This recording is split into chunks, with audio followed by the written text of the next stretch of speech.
நெல்லை மாவட்டம் மானூர் அருகே உள்ள கீழ்பிள்ளையார் குளத்தில் வெள்ளத்தால் பாதிக்கப்பட்ட மக்களுக்கு 1000 ரூபாய் மட்டும் நிவாரணத் தொகை அளிப்பதை வாங்க மறுத்து பொதுமக்கள் திடீர் போராட்டத்தில் ஈடுபட்டு வருகின்றனர். இது குறித்தான கூடுதல் தகவல்களுடன் எமது செய்தியாளர் செல்வராஜ் இணைப்பில் இருக்கிறார். வணக்கம் செல்வராஜ். 6000 ரூபாய் வழங்குவதாக அறிவித்து தற்போது வெறும் 1000 ரூபாய் மட்டும் அந்த பகுதியில் வழங்குவதாக ஒரு குற்றச்சாட்டு எழுந்திருக்கிறது. அது குறித்தான கூடுதல் விவரங்களை பதிவு செய்யுங்கள்.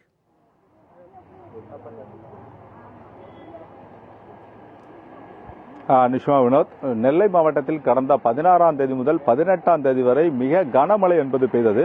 இந்த கனமழையின் காரணமாக நெல்லை மாவட்டத்தில் பல்வேறு பகுதியிலும் குடியிருப்பு பகுதிக்குள் இந்த வெள்ள நீர் சூழ்ந்ததன் காரணமாக பொதுமக்கள் ஒரு பெரிய சிரமத்துக்கு ஆளானார்கள்.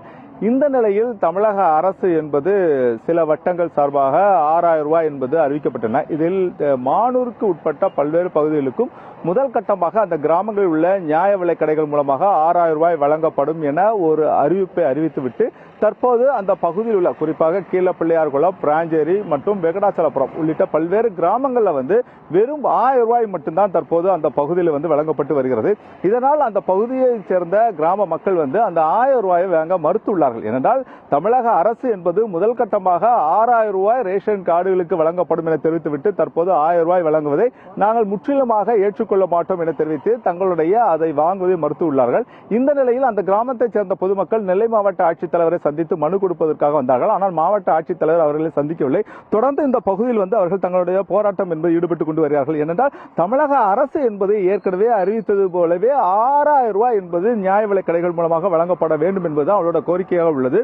தொடர்ந்து நாங்கள் இது தொடர்பாக ஏற்கனவே அவர்கள் கையிலே ஏந்திருக்கிறார்கள். ஏன்னா அரசாணை என்பது வெளியிட்டதில் கீழப்பிள்ளையார்குளம், நடுப்பிள்ளையார்குளம், பிள்ளையார்குளம் உள்ளிட்ட 5 நியாய விலை கடைகளில் 6000 ரூபாயும் 5 கிலோ அரிசியும் வழங்கப்படும் என தமிழக அரசு அறிவித்த ஒரு ஆணையை தான் அவங்க தங்களுடைய கைகளில் ஏந்தி கொண்டு நிற்கிறார்கள். ஆனால் இந்த அரசு என்பது தற்போது 1000 ரூபாய் வழங்குவது எந்த விதத்தில் நியாயம் என்பதுதான் இந்த பெண்களோட கேள்வியாக இருக்கு. இது குறித்து அப்பகுதியை சேர்ந்த பெண்களிட கேட்போம். ஆமா, என்னமா பிரச்சனை, எதற்காக வந்திருக்க சொல்லுமா? எங்களுக்கு வெள்ள நிவாரண நிதியா 6000 ரூபாய் தாரம்னு சொன்னாங்க. ஆனா இப்ப என்னடான்னா 1000 ரூபாய் தான் தருவோம், அதை நீங்க வாங்கிக்கோங்க. 6000 இல்ல, மாத்திட்டாங்க சட்டத்தை. அவங்க என்ன சொல்லிட்டாங்க, முதல் 6000 சொன்னாங்க. ஆனா இப்போ அவங்களுக்குள்ள குழு அமைச்சு 1000 ரூபாய் தான் கொடுக்க போறோம் அப்படின்னு சொல்லிட்டாங்க. அதனால உங்களுக்கு 1000 ரூபாய் தான் தரோம். எங்களுக்கு அந்த 1000 ரூபாய் வேண்டாம். எங்களுக்கு அரசு அறிவிச்சா 6000 ரூபாய் எங்களுக்கு கொடுத்தா போதும். எங்க ஊர் மக்கள் 632 கார்டு கிட்ட இருக்காங்க. நடுப்பிள்ளையார்களும், கீழே பிள்ளையார்களும், மேல பிள்ளையார்களும் இருக்கு. அவ்வளவு ஊர் பஞ்சாயத்துலயும் இருக்காங்க. அறிவிச்ச ரூபாயை எங்களுக்கு கொடுக்க வேண்டியதானே? ஏன் அந்த அறிவிச்ச ரூபாயை கொடுக்காம ஏன் 1000 ரூபாய் தாரன்னு சொல்றாங்க? நாங்க இதை கேட்டோம். நேற்று எங்க ஊர்ல பஞ்சாயத்து போர்டில் போய் எங்க மக்கள் கேட்டாங்க. அப்படி இன்னும் பெரிய பெரிய அதிகாரிகள்லாம் வேணா வாங்குங்க, 1000 ரூபாய் தான் போடுவாங்க, வேணா வாங்குங்க, இல்லாட்டி வாங்காம போங்க, நீங்க பேசாதீங்க, யாரையும் வாங்குறவங்கள தடுக்காதீங்க. நாங்க யாரையும் தடுக்கல. 6000 ரூபாய் தாரேன்னு சொல்லிட்டு நீங்க 1000 ரூபாய் தாரேன்னு சொல்றீங்க. இல்லைன்னா அந்த அறிக்கையை வெளியிட்டு இருக்க வேண்டாமே. கொடுத்தா எங்களுக்கு 6000 ரூபாயை கொடுங்க, இல்லைன்னா எங்களுக்கு இந்த 1000 ரூபாய் வேண்டவே வேண்டாம். அது பாதிக்கப்பட்ட மற்ற மக்களுக்கே போகட்டும், அதை பத்தி எங்களுக்கு எந்த இதுவும் இல்லை. கொடுத்தா 6000 ரூபாய் தரட்டும், இல்லாட்டி 1000 ரூபாய் எங்களுக்கு வேண்டாம். வெள்ள காலங்கள உங்க பகுதி என்ன மாதிரியான பாதிப்பமா செஞ்சுச்சு? எங்க ஊர்ல குளம் உடைஞ்சி ரோடு ஓரளவுக்கு அரிச்சு போச்சு. போத வரைக்கும் வீட்டுகளுக்கு படி கிட்டத்தட்ட நாங்க உயரமா தான் கட்டியிருக்கோம். வீடு வரைக்கும், வாசப்படி வரைக்கும் தண்ணி வந்துருச்சு. போதா குறைக்கு டிரான்ஸ்பாரமே சாஞ்சு போச்சு. ரோடு பூரா பார்த்தீங்கன்னா முட்டை அளவுக்கு அரிச்சு அந்த ரோட்ல மக்கள் நடக்கவே முடியாது, அந்த அளவுக்கு அரிச்சு கிடக்கு.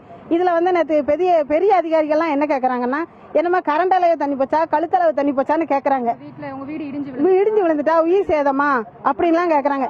இந்த 6000 ரூபாய் நீங்க தாரேன்னு சொல்ல போய் தானே நாங்க கேட்கோம். நீங்க அறிவிக்கலன்னா நாங்க கேட்க மாட்டோமே. நீங்க மொத்தம் எல்லாருக்குமே 1000 சொல்லியிருந்தா நாங்க கேட்க மாட்டோம். நீங்க 6000 சொல்லிட்டு இப்ப 1000 ரூபாய் தான் உங்களுக்கு அப்படின்னு சொன்னா நாங்க எப்படி கேட்போம்? அதுக்காக தான் நாங்க கலெக்டர் சாரை பார்த்து மனுவை கொடுக்கொண்டு வந்திருந்தோம். எங்க ஊர் பொதுமக்கள் சார்பா எல்லாருமே வந்திருக்கோம். எங்க எம்எல்ஏ சொல்லுங்கம்மா, என்ன மாதிரியான பாதிப்பு இருந்தது உங்களுக்கு? இப்ப அரசு என்ன செய்ய நினைக்கிறீங்கம்மா? இல்ல சார், அவங்க அரசு எங்க ஃபர்ஸ்ட் வெளிவிட்டது 6000 ரூபாய் தாரேன்னு சொல்லி வெளிவிட்டாங்க. அதனால நம்பிதான் நாங்க கேட்கிறோம். அவங்க ஏன் 1000 ரூபாய் கொடுக்குறாங்க? 6000 கொடுக்குறேன்னு சொன்னா அந்த 6000 கொடுக்க வேண்டியதானே?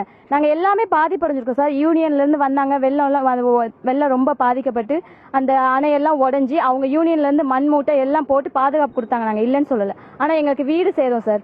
அது இல்லாமல் 2 வீலர் எல்லாம் சேதம். நாங்கள் நடந்து போகிற வழியில் அந்த டிரான்ஸ்ஃபார்மரை உடஞ்சி கீழே விழுந்து நைட் ஷிஃப்ட் போயிருக்கிறவங்களுக்குலாம் இன்ஃபார்ம் பண்ணதுக்கே எங்களால் முடியல. அந்த அளவுக்கு டவர் எதுவுமே கிடைக்கல. அந்த அளவுக்கு நாங்களும் பாதிக்கப்பட்டிருக்கோம். நாங்கள் பாதிக்கப்பட்ட அமௌண்ட்டை மட்டும் எங்களுக்கு கொடுங்க, வேற எதுவுமே நாங்கள் கேட்கல. எங்களுக்கான இதை அவங்க தானே அறிவிச்சாங்க, இந்த மாதிரி 70 நியாய விலை கடைக்கு நாங்கள் தாரோன்னு சொன்னாங்க. அதையும் நாங்கள் ஏற்றுக்கிட்டோம். அதையும் பிரித்து இவங்களுக்கு 1000 அவங்களுக்கு 1000 கொடுத்தாங்க. அதையும் நாங்கள் ஏற்றுக்கிட்டோம். அந்த 6000 கொடுங்க, அந்த 1000 ரூபாயாவது கொடுக்குறேன்னு சொன்னாலுமே 6000 ஏன் கொடுக்குன்னு சொன்னாங்க? அது எங்களுக்கு அவங்க கொடுக்குன்னு சொல்ற அமௌண்ட் எங்களுக்கு வேணும். இல்லைன்னா அந்த 1000 ரூபாய் எங்களுக்கு வேண்டாம். நாங்கள் ஊரோட யாருமே வாங்கலை. எங்களோட 632 கார்டு நாங்கள் யாருமே வாங்கலை. அந்த 1000 ரூபாயை அவங்க ரொம்ப பாதிக்கப்பட்டவங்களுக்கே அவங்க கொடுக்கட்டும். நாங்கள் எதுவுமே சொல்லலை. நிச்சயமாக கீழப்பிள்ளையாரக்குளம் பகுதியை கிராமத்து பகுதியைச் சேர்ந்த பொதுமக்களோட மனநிலை தான் நாம் கேட்டோம். அவர்கள் 1000 ரூபாயை நாங்கள் வாங்க மாட்டோம், ஏனென்றால் 6000 ரூபாய் என அறிவித்துவிட்டு தங்களுடைய இந்த பணம் என்பது எங்களுக்கு தேவையில்லை, அரசு நினைத்தால் 6000 ரூபாயை தர வேண்டும், இல்லை என்றால் இந்த பணம் தேவையில்லைன்னு தெரிவித்துள்ளார்கள். இதே குறித்து வெங்கடாச்சலபுரம் பகுதியைச் சேர்ந்த கிராம மக்களும் வந்திருக்காங்க. ஐயா, வெங்கடாச்சலபுரம், பிராஞ்சேரி உள்ளிட்ட பல்வேறு பகுதியில் இன்னும் அந்த ரேஷன் கடையிலிருந்து அந்த 1000 ரூபாய் வாங்காம இருக்குன்னு கேள்விப்படுறோம். என்ன இப்ப என்னையா உங்களுக்கு என்ன அறிவிப்பு வந்துச்சு, என்ன மாதிரியானயா? ஐயா 6000 ரூபான்னு முதல்ல சொல்லிட்டாங்க, நெட்டில் எல்லாம் போட்டு விட்டாங்க. ஆனால் அப்போ 1000 தான் கொடுப்போம் வாங்குங்கன்னு சொல்லி ஆளுங்கட்சிக்காரங்க எங்களை ரொம்ப மிரட்டுறாங்க. 1000 வாங்கியே தீரணும். அப்போ அரசு ஃபர்ஸ்ட் உங்களுக்கு என்ன மாதிரியான அறிவிப்பு? 6000 ரூபான்னு முதல்ல அறிவிச்சிட்டாங்க. டோக்கன் கொடுக்குற வரைக்கும் 6000 ரூபா, மறுநாள் காலையில் வாங்க வரும்போது 1000 தான் கொடுப்போம், அப்படிலாம் வாங்குங்க, வாங்கலைன்னா இந்த ரூபாய் ரிட்டர்ன் போயிடும். அதுவும் இன்றைக்கி தான் லாஸ்ட் டேட்டுன்னு வேறு. இன்றைக்கி ஆர்டிஓ டிஆர்ஓ எல்லாருமே சொன்னாங்க. நாங்கள் யார் சொன்னாலுமே 1000 வாங்க போகிறதில்ல, கொடுத்தா 6000 வாங்குவோம், இல்லைன்னா எங்களுக்கு இந்த 1000 வாங்கணும்னு இல்லை, ஆனால் அந்த 6000 வாங்காமல் விடமாட்டோம்னு உறுதி பூண்டிருக்கோம். இல்லை விடமாட்டோம்னா என்ன மாதிரியான போராட்டங்களை மேற்கொள்ள? அறவழி போராட்டங்கள். நாங்கள் மாவட்ட ஆட்சியருக்கும் அடுத்து வருவாய்த்துறை அதிகாரிகள் அனைவருக்குமே சொல்லியிருக்கோம். எங்கள் கிராமத்தை பொறுத்தவரையில் சிற்றாற்று வெள்ளம் ஒருத்தர் இறந்துட்டார், கணேசன் என்பவர் இறந்துருக்காரு, அவருக்கு நஷ்டஈடு கொடுத்துட்டோம் அப்படின்னு சொன்னாங்க. அது அரசு அறிவிச்சது தான் கொடுத்துருக்கேன், பயிர்களுக்கெல்லாம் கொடுக்குறோம், நீங்கள் ஏன் வாங்கக்கூடாதுன்னு கேட்டாங்க. நாங்களாம் அவங்கள்ட்ட 6000 கொடுக்கணும் 1000 கொடுக்கணும் கேட்கல. ஆனால் அரசு 6000 ரூபா தாரோன்னு சொல்லி ப்ராமிஸ் பண்ணி எங்களுக்கு டோக்கன் கொடுக்குற வரைக்கும் 6000 ரூபான்னு சொல்லிட்டாங்க. காலையில் திடீர்னு 1000னாங்க. அதனால் எங்கள் ஊரில் கிராமம், அதனால் 2 ஊரும் சேர்ந்து 1000 குடும்பம் இருக்கிறோம், 4 தரப்பு சமூகமும் இருக்குது. எல்லாரும் சேர்ந்து ஒட்டு மொத்தமாக 1000 வாங்க வேண்டான்னு முடிவு எடுத்துட்டோம். அதனால் 6000 வாங்கியே தீரணுங்கிறதுல இருக்கிறோம். அறவழியாக போராடுவோம். அதுக்காக நாங்கள் எந்த விதமான வல்கர் வயலன்ஸ் அதெல்லாம் நாங்கள் செய்ய மாட்டோம். அது சம்மந்தமாக ஏற்கனவே காவல்துறை வருவாய்த்துறை எல்லார்ட்டையுமே சொல்லிட்டோம். இதில் 1000 ரூபா வாங்கலைன்னா இன்னையோட போயிடும்னாங்க. நாங்களும் மாவட்ட ஆட்சியர்கிட்ட பேச வந்தோம், பிஏவை பார்த்தோம், அப்படிலாம் லாஸ்ட் டேட்டு கிடையாதுன்னு சொல்லிட்டாங்க. அதனால் நாங்கள் 1000 வாங்க போகிறது இல்லை, வாங்கவும் மாட்டோம். 6000 எங்களுக்கு கண்டிப்பாக கிடைக்கிறதுக்கு ஏற்பாடு பண்ணுறோன்னு சொல்லியிருக்காங்க. நிச்சயமாக நேரடியாக இந்த பகுதி கிராம மக்களோட கோரிக்கை என்பது எங்கள் பகுதிக்கு அறிவித்த 6000 ரூபாய் என்பது வழங்கப்பட வேண்டும், ஆனால் அதுவரை இந்த பணத்தை வாங்க மாட்டோம், அறவழியே தங்களோட போராட்டத்தை துவங்க இருக்கிறோம் என்பதும் தெரிவித்திருக்காங்க. வினோத்,